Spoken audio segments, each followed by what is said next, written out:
School students across the city who are right now in the middle of the college application process. Now, this is the first application season since the U.S. Supreme Court ruled colleges could no longer consider race as a factor in the admissions process. NY1's Ayana takes a closer look at how some students are now adapting to this changing landscape of college admissions. It gets fun when you get accepted to different colleges you're interested in. Once again, it's that time of the year. High school seniors like Khalil Brown are focused on applying to college. The process is extremely anxiety-producing. It is stressful. It is an responsibilities that is added already to their senior year. And for the first time this year, students and college counselors are navigating a new normal. Last June, the U.S. Supreme Court ended affirmative action in college admissions, finding the practice unconstitutional. Writing for the majority, Chief Justice John Roberts said as schools evaluate applicants, the student must be treated based on his or her experiences as an individual, not on the basis of race. President Joe Biden expressed his strong disagreement with the decision. The truth is, we all know it.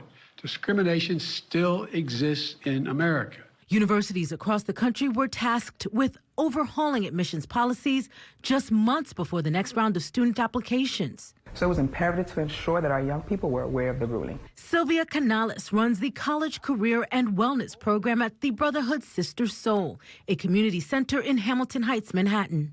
This is their room, their college corner. Working with about 100 high school seniors each year, Canales often finds young people are scared to apply to certain schools because they feel they may not get in. And this was before the ruling. After the ruling, it was more of our job to ensure that they knew that we were here to support them. At first, I was a little concerned. Uncertain of what the Supreme Court's ruling might mean for his chances of getting into college, Khalil Brown decided to apply to more schools. But slowly, I realized that I had to make the best of the situation. The students' emotions are different. Their questions are different. High school college counselor Halima Moore found many of her students of color were more cautious this year about applying to highly selective schools. I would never stop my students or not push them to apply just because affirmative action was taken away. And among the students at the Brotherhood Sister Soul, change that we noted was there's an increased interest in applying to HBCUs, or historically black colleges and universities. Dr. Melanie Carter directs the Center for HBCU Research, Leadership, and Policy at Howard University. I'm expecting that we'll see increased applications from the students who are at the very top of the profile in terms of students with the highest academic profiles. The end of race-conscious admissions is one of several shakeups underway in higher education, with some schools weighing whether to end legacy admissions as well, preference given to children of alumni.